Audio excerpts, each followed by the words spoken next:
Japan's central bank has been at the forefront of the country's battle to reflate its economy from more than 2 decades of stagnation, pushing the boundaries of global monetary policy in the process. Since the early 1990s, Japan has battled deflation or falling prices, which is seen as the root of 2 decades of economic malaise. In a deflationary environment, consumers expect prices to keep falling, so they are discouraged from buying.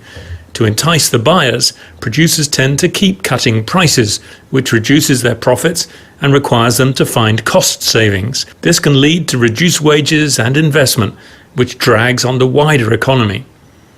Inflation, on the other hand, creates an expectation of price increases, tempting consumers to buy sooner rather than later and stimulating the economy.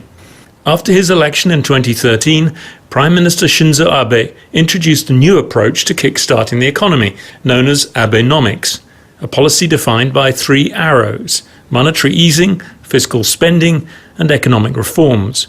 One of the goals of this policy was to raise inflation to 2% with QQE, or quantitative and qualitative easing. Similar policies have been used in the Great Recession by central banks in Europe, the US, and the UK. QQE attempts to flood the economy with money and encourage spending. Under QQE, the central bank effectively prints new money. The money is used to buy financial assets from the open market. In Japan's case, this was largely focused on government bonds. With the central bank buying their assets, commercial banks have more capital and so are encouraged to increase lending. At the same time, the number of bonds available in the market shrinks, pushing up the price and lowering the yield or promised amount of return an investor gets compared to the price he paid.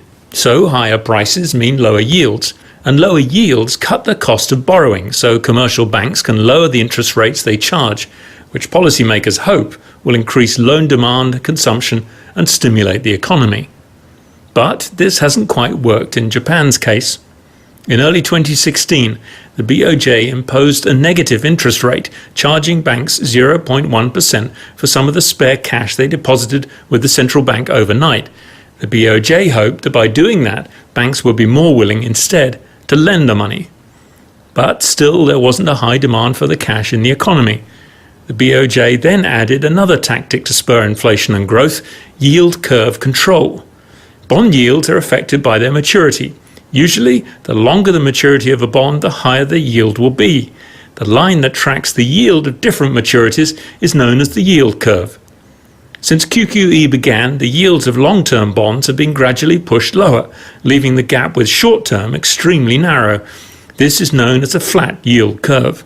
Banks prefer to borrow at lower rates and lend out at higher rates, but this requires a steeper yield curve. With short-term rates already set as negative, the BOJ's policy now also aims to anchor the 10-year bond yield close to 0% and allow longer-term yields to drift upwards to create a steeper yield curve.